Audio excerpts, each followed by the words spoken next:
레위기에 기록되어져 있는 제사법에 관한 말씀들을 보면 사실 그 제사가 그것 같고 또 저것이 그것 같아서 다 큰 차이가 느껴지지 못하는 것이 일반적인 이해일 수 있습니다. 왜냐하면 번제, 화목제, 속죄제, 속건제 모두가 다 화제, 불로 제단에 드리는 제사의 양식을 갖고 있기 때문에 그렇죠. 다 비슷한 것 같습니다. 그래서 어떤 분이 질문하시더라고요. 다 제단에 불로 그렇게 태워서 드리는 건데 소제를 제외하면 그러면 굳이 그걸 다 나누어서 그렇게 구별해서 우리가 이해할 필요가 있겠습니까? 번제나 화제나 번제나 내지는 또 화목제나 속죄제, 속건제 다 비슷한 것 아닙니까? 그런 이해가 우리에게 있을 수 있어요. 그러나 사실 이 모든 제사가 가지고 있는 형태는 비슷한 것 같고 드리는 양식은 좀 닮아 있는 것 같지만 그 안에 담겨져 있는 메시지와 또 의미가 매우 우리에게 좀 다름으로 다가올 수 있다는 것을 자세히 묵상해 보면 알 수가 있습니다. 특별히 오늘 우리가 읽은 레위기 4장에 기록되어져 있는 이 속죄제만 보더라도 우리가 일반적으로 이해하고 있는 번제의 내용과는 좀 다른 면모가 있다는 것을 어렵지 않게 발견할 수가 있습니다. 자, 그럼 번제, 또 오늘 우리가 읽은 속죄제, 다 죄를 사함의 목적이 있는 것 같고 또 하나님의 관계를 회복하는 데 있는 것 같은데 무엇에 차이가 있을까요? 속죄제는 언제 드렸을까요? 라는 질문이 가능하겠죠. 속죄제라고 하는 것은 뒤에 나오는 내용을 우리가 13절 이하 내용만 읽어보아도 아주 현격한 차이 하나를 발견할 수가 있습니다. 우리가 읽은 본문 1절부터 12절까지는 나와 있지 않지만 13절 말씀 한번 볼까요? 13절, 만일 이스라엘 온 회중이 여호와의 계명 중 하나라도 부지 중에 범죄하여 허물이 있으나 스스로 깨닫지 못하다가 그 범한 죄를 깨달으면, 자, 부지 중에라고 말씀하죠. 22절 볼게요. 만일 족장이 그 하나님 여호와의 계명 중 하나라도 부지 중에 범하여 허물이 있었는데 그가 범한 죄를 누가 그에게 깨우쳐 주면 이라고 또 말합니다. 한 구절 더 보겠습니다. 27절에 보면 만일 평민 중 한 사람이 여호와의 계명 중 하나라도 부지 중에 범하여 허물이 있었는데 그가 범한 죄를 누가 그에게 깨우쳐 주면 이라고 되어 있죠. 그러면 이 앞서 우리가 보았던 번제와는 다르게 오늘 우리가 살펴보는 속죄제는 어느 때에 드렸던 제사라고 하는 것을 차별적으로 이해할 내용이 있죠. 어느 때입니까? 부지 중에.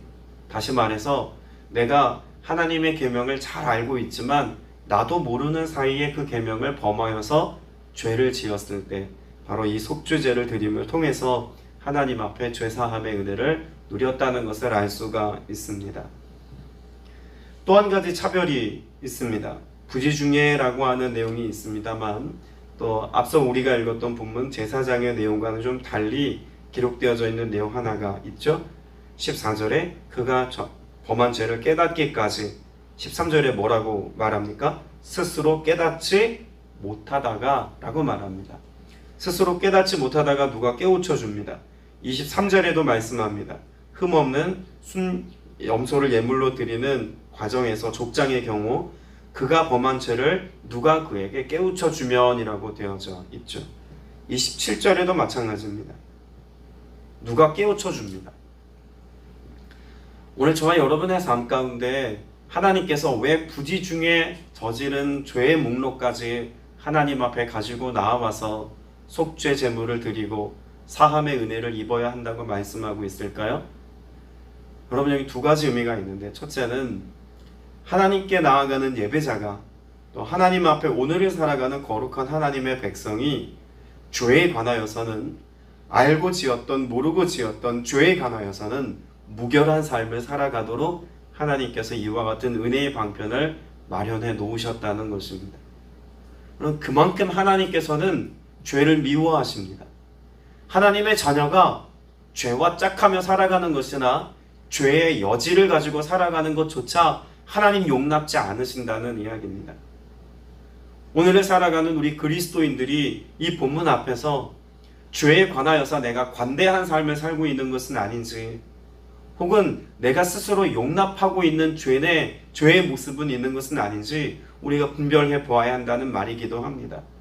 더불어 나는 하나님이 죄를 미워하시는 것만큼 그 어떤 사소한 죄라도, 부지중에 저지른 죄라도 이 죄의 문제에 관해서 나는 얼만큼 예민하고 민감한 삶을 살아가고 있는지도 점검해 봐야 합니다.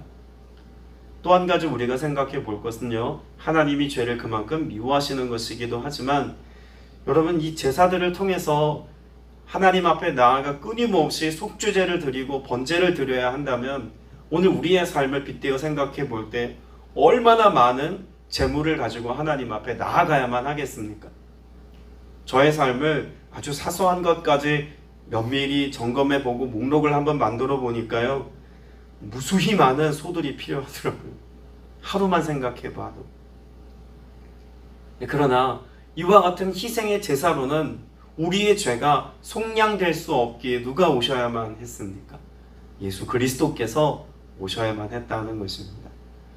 주님이 단번에 치루신 그 희생의 제사로 예수 그리스도의 보혈의 공로를 의지해서 우리가 오늘 엎드려 기도하고 주님의 은혜를 사모하면 우리 모든 죄로부터 맑게 씻기심을 받게 하신 이 은혜 안에서 누림을 살 수 있다는 말이죠.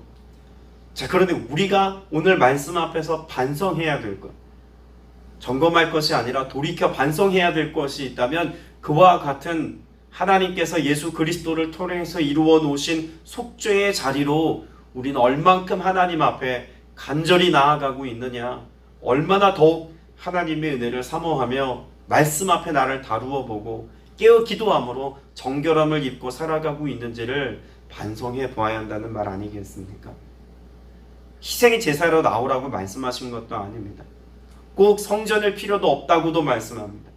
나 있는 그곳에서 예수 그리스도의 이름과 그 보혈의 공로에 의지해서 우리가 주님의 도우심을 구하면 얼마든지 우리를 용서하시겠다고 말씀하신 것이 예수 그리스도를 통한 죄사함의 은혜인데, 주님이 이루어 놓으신 그 값비싼 희생의 제사를 값싼 복음으로 만들어 버리거나 혹은 그것을 무용하게 여기며 살아가는 우리의 삶의 태도가 있다면 여러분, 이것은 우리 스스로가 은혜를 저버리는 삶이다라고 말할 수도 있을 겁니다.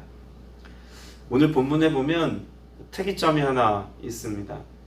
우리가 뒤에 나오는 13절 이하의 내용 가운데 보면 대상들이 각기 다르다라는 것을 알 수가 있죠. 우리가 읽은 1절부터 12절까지의 내용은 속죄제를 드리되 누가 속죄제를 드리는 것에 관한 내용을 우리가 함께 읽었나요? 3절에 보면 만일 기름 부음 받은 제사장이 범죄하여 라고 말합니다.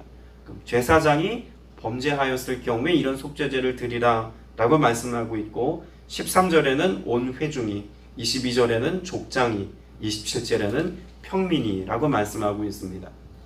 자, 우리가 상식적으로 생각을 해보면요, 그 죄에 대한 대가 지불을 치르기까지 누가 범죄를 저질렀느냐라고 하는 사실과 어떤 죄를 저질렀느냐라고 하는 사실 사이에서 무엇을 더 따져서 처벌을 하는 것이 일반적인 상식일까요? 어떤 죄를 범하였는지에 따라서 그 사람의 죄에 대한 대가를 묻는 것이 더 일반적입니다. 살인죄를 저지른 사람하고 거짓말한 사람하고 똑같은 잣대를 가지고 경중을 따져서 죄에 대한 대가를 받게 하는 것이 일반적인 상식이라는 이야기죠. 그런데 그보다 더 중요한 의미를 성경은 담아내고 있습니다. 오히려 어떤 죄를 저질렀는지 보다 더 중요하게 다루는 것이 누구입니까? 누가 그 죄를 범하였느냐입니다. 제사장이 죄를 범하였는지, 아니면 회중들이 함께 공동체가 죄를 범하였는지, 아니면 족장인지 평민인지, 아니면 가난한 자인지, 이런 여러 가지 대상들을 따라서 재물을 달리 하나님 앞에 가지고 나오라고 말씀하고 있는 내용이 있습니다. 주님이 우리에게 말씀하시는 바는 내가 누구인지, 여러분, 이것을 더 주목하여서 하나님 앞에 죄의 문제를 다루어야 한다는 메시지를 우리에게 주고 있습니다. 오늘 전체를 읽지 않고 우리가 1절부터 12절까지 읽은 이유가 있습니다. 우리 스스로에 대한 잣대를 어느 기준에 맞추어서 우리의 속죄하는 삶의 태도를 가지고 살아가는 예배자 되어야 하겠습니까? 제사장에 준하는 잣대를 가지고 오늘 여러분의 믿음과 신앙의 삶을 살아야 한다는 것입니다. 왜냐하면 이미 예수 그리스도께서 우리를 향해서 하신 말씀이 있기 때문에 그렇죠. 우리를 가리켜서 우리의 신분을 어떻게 회복시켜 주셨다고 말씀합니까? 왕 같은 제사장 아닙니까? 여러분 이 말씀을 흔히 어떻게 적용하시는 분들이 있냐면 제사장은 담임 목사님, 온 회중은 교회 공동체, 그리고 족장은 교회 리더십, 나는 평민. 그래서 나는 조금 덜 대가 지불을 해도 되는 어떤 대상처럼 여기려고 하는 분들이 있습니다. 여러분 이런 대상화는 그래서 제사장, 회중, 족장, 평민 이렇게 나눠 놓으신 게 아닙니다. 여러분이 모든 말씀을 통해서 결국 우리의 시선은 어디를 향해야 하냐면 왕 같은 제사장으로 부름받은 우리의 삶이 이 제사장에 준하는 삶을 살아가는 모습일 때 하나님께서 이것을 온전케 여기신다는 것으로 우리 스스로 그것을 선택하여 받을 수 있어야 한다는 이야기입니다. 자, 그러면 제사장에 대한 하나님의 속죄제에 대한 요청과 다른 여러 회중과 족장과 백성들과는 달리 적용했던 내용들이 뭐가 있는지를 보면 한 가지 사실을 알 수 있습니다. 여러분 3절 말씀을 읽어보면 부지중예라고 하는 말이 있을까요? 백성이나 족장이나 혹은 평민들의 경우는 부지중예라는 말이 다 포함되어져 있습니다만 여기 제사장은 부지중예라고 하는 말이 없습니다. 이 말은 우리에게 무엇을 말씀해 주는 걸까요? 제사장은 부지중예라도 죄를 범하지 않아야 할 만큼 더욱 죄에 대하여 민감하고 거룩하고 구별된 삶의 자리, 삶의 모습으로 살아야 함을 말씀해 주고 있는 것입니다. 부지중예라도 죄를 범하지 않으려면 우리는 어떻게 해야 합니까? 항상 기뻐하고 쉬지 않고 기도하고 범사에 감사하며 살아야겠죠. 우리가 안수의 의미를 어제도 보았습니다만 예수 그리스도와 단 한순간도 떨어져 있지 않은 연합의 삶을 오늘 살아야 우리는 제사장에 준하는 삶의 모습과 태도로 우리를 살아갈 수 있습니다. 더불어 한 가지 큰 차별이 있죠. 여러분 제사장은 무엇을 압니까? 적어도 하나님과 하나님 말씀에 관하여서 분별력 있는 삶을 사는 사람들입니다. 뒤에 나오는 회중 그리고 족장, 평민들은 하나님의 말씀을 글로 읽을 수 있는 능력이 없었습니다. 그리고 성막에 들어가 하나님을 대면하여 보는 것에 있어서도 제한적입니다. 그런데 적어도 제사장은 어떻습니까? 하나님이 주신 돌판에 새겨진 계명뿐만 아니라 그들은 율법과 계명을 다루어 아는 자입니다. 단지 말씀을 아는 자가 아니라 누구를 더 깊이 아는 자입니까? 하나님을 아는 자로 살아간다는 이야기입니다. 하나님을 알면서 하나님을 더 깊이 알면서 하나님의 말씀과 뜻을 분명히 분별하면서 알고도 이것을 저지르는 죄를 범할 수 있는 대상이 누구냐면 제사장이라는 거예요. 그럼 뒤에 나오는 회중, 족장, 백성은 알지 못하는 중에 죄를 범할 가능성이 많기 때문에 부지중예라고 하는 내용을 담고 있다는 거예요. 여러분 이 시대가요 설교가 넘쳐나는 시대 아닙니까? 교회도 넘쳐납니다. 적어도 대한민국은 그렇습니다. 신앙서적도 넘쳐나고요. 다른 거 다 차지하고라도 성경 하나님의 말씀을 얼마나 손쉽게 구하는 시대를 살고 있습니까? 하나님을 아는 것에 관하여서 하나님 말씀을 이해하고 분별하는 것에 관하여서 여러 부족함이 없는 시대를 살아갑니다. 성경을 이해함에 있어서도 수많은 설교자들이 설교할 뿐만 아니라 서점이나 인터넷 자료만 조금 찾아보아도 그것이 무엇을 의미하는지, 왜 우리가 이런 믿음의 삶을 살아야 되는지에 대해서 들을 수 있는 신앙과 성경 지식에 관한 모든 정보가 범람하는 시대를 살아갑니다. 물론 홍수 시기에는 더 마실 물이 없다라는 표현을 써서 말씀하시는 분도 있습니다만 사실 우리가 하나님 말씀에 대한 접근성이 구약 이스라엘 백성들에 비할 때가 아니지 않습니까? 얼마든지 우리는 하나님을 알고자 하면 깊이 알 수 있어요. 정말 말씀을 읽다가 모르겠으면 저한테 문자 한 통 넣으시면요, 제가 장황하고 잘 설명드릴 수도 있습니다. 그만큼 소통하는 것에 있어서도 손쉬운 시대를 우리가 살고 있잖아요. 그런데 우리는 질문하지 않습니다. 알려하지 않아요. 하나님의 말씀을 내 눈으로 보고 단어 하나라도 깊이 묵상해서 제사장의 영적인 책임을 가지고 살아야 되는 어떤 그런 의식을 가지고 살아가는 것에 있어서 우리 스스로 성실하지 못하다니까요. 그래도 적어도 이렇게 이른 아침을 깨우며 하루의 첫 시간을 예배하고 기도로 시작하고 말씀 듣는 여러분이라면 그래도 좀 낫지 않겠습니까? 그러나 더욱 하나님 말씀 앞에 나를 세워두고 스스로의 삶을 하나님의 거룩하심을 닮아가고자 하는 자리에 놓아두는 삶에 성실할 수 있게 되시길 축복합니다. 여러분, 이것이 왜 중요하냐면요. 왜 중요하냐면 그렇게 제사장이 스스로 하나님 앞에 말씀 앞에 스스로 성취하는 것의 중요성을 3절에서 발견할 수 있는데, 여러분, 제사장이 범죄했다고 말씀하죠. 그런데 그 허물을 어떤 허물이라고 말씀하고 있습니까? 만일 기름 부음을 받은 제사장이 범죄하여 누구의 허물이 되었으면? 백성의 허물이 되었으면이라고 말합니다. 여러분, 뒤에 나오는 회중이나 족장이나 평민들의 경우는 그것을 자신의 죄로 돌리지 다른 사람의 죄로 돌리질 않습니다. 근데 제사장의 죄의 목록에 있어서만큼은 그 모든 죄를 누구의 몫으로 돌리냐면 온 회중의 허물로 돌린대요. 그만큼 책임감이 있는 것입니다. 그만큼 영향력이 있는 거예요.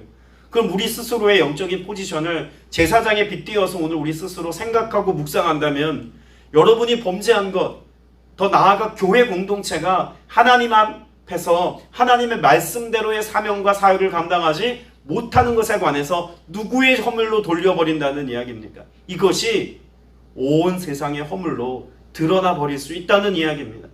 왜 많은 이들이 교회에 관하여서, 믿음의 사람들에 관하여서 믿음을 부정하는 삶을 선택하는 변명거리들을 가지고 살까요? 우리 스스로가 하나님 앞에 속죄해야 될 그와 같은 수많은 허물들을 세상에 버젓이 보이는 삶을 살았기 때문이다라고도 생각해 볼 수 있습니다. 교회 공동체 안에서, 교회 안에서 벌어진 수많은 허물들이 있지 않습니까? 우리들끼리 다툼을 벌이거나 법정 싸움을 한다거나, 혹은 목회자가 윤리 도덕적으로 패역한 삶의 모습을 드러낸다거나, 여러분, 이것이 우리의 허물이 아닙니다. 교회의 허물이 아니에요. 이 허물이 결국 어디로까지 영향력을 미친다는 것입니까? 하나님을 알지 못하는 자들에게까지 영향력이 미치는 일로 취급된다는 것을 이 속죄제의 내용을 통해서 우리가 적용해보고 발견할 수 있다는 이야기. 여러분, 그와 같이 책임감 있는 믿음의 삶을 우리가 살아야 합니다. 나 한 사람쯤이야. 목사님도 아닌데 나는. 교회 안에서 직분도 재직을 감당하는 어떤 역할을 하는 것도 아닌데. 그것으로 우리의 표지를 삼지 마십시오. 우리의 표지는 무엇에 있습니까? 내가 예수 믿는, 그래서 예수 그리스도의 보혈의 공로와 그 이름의 권세로 구원받은 하나님의 자녀라고 하는 것에서 오늘 여러분의 정체성을 찾으셔야 합니다. 그리고 그와 같은 정체성을 가지고 오늘 내가 서 있는 삶의 자리에서 그리스도인으로 사셔야 합니다. 나를 통해서 예수가 반영된다는 삶을 우리의 삶에서 늘 살아내어야 그 영향력을 가지고 산다는 이야기죠. 여러분, 이것을 반대로 생각해 보면 우리가 그와 같이 부지 중에 저지른 죄라고 할지라도 그 모습과 그 삶의 양식이 믿지 않는 자들에게 허물이 된다면, 반대로 우리가 제대로 예수를 믿고 제대로 믿음의 삶을 실천력 있게 살아갈 때, 여러분, 그 선한 영향력은 그들의 영혼을 바꾸어 놓을 것이며 그들의 삶을 예수 그리스도께로 인도하는 힘이 될 것이고 하나님의 거룩한 나라를 증명하고 증거하는 수단이 될 것입니다. 그럼 여러분의 삶의 기준을 어디에 두고 살아야 될까요? 단지 예수 믿지 않는 사람들보다 조금 나은 삶을 살아가는 그런 기준을 가지고 살아야 하겠습니까? 여러분, 제사장이라면 결국은 영적인 권위자에 준하는 삶의 태도를 우리에게 요청한다고 볼 수 있는데, 디모데전서 4장을 좀 보겠습니다. 디모데전서 4장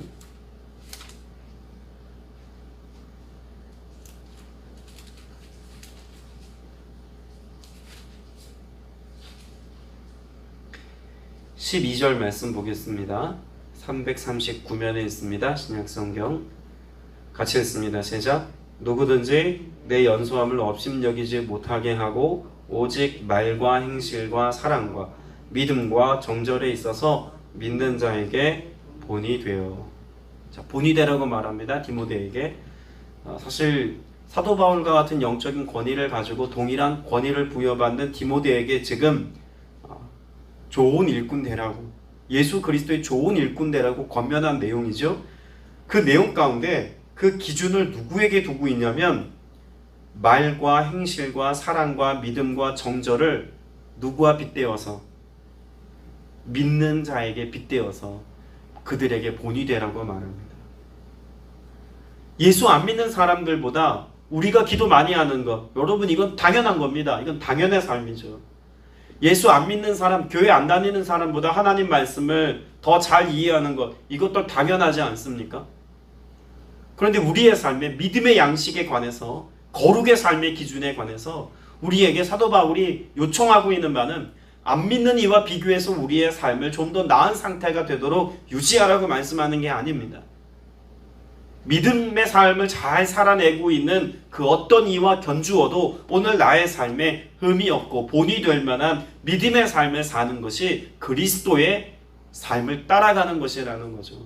저 역시도 이 말씀을 묵상하면서 내가 따라갈 수 있는 믿음의 선배들, 또 제가 본이 될 만한 거룩한 목회자로서의 삶을 살아가려면 적어도 누구와 견주어서 나를 좀 거룩의 삶에, 온전한 사역자의 삶에 놓아둘 수 있을까?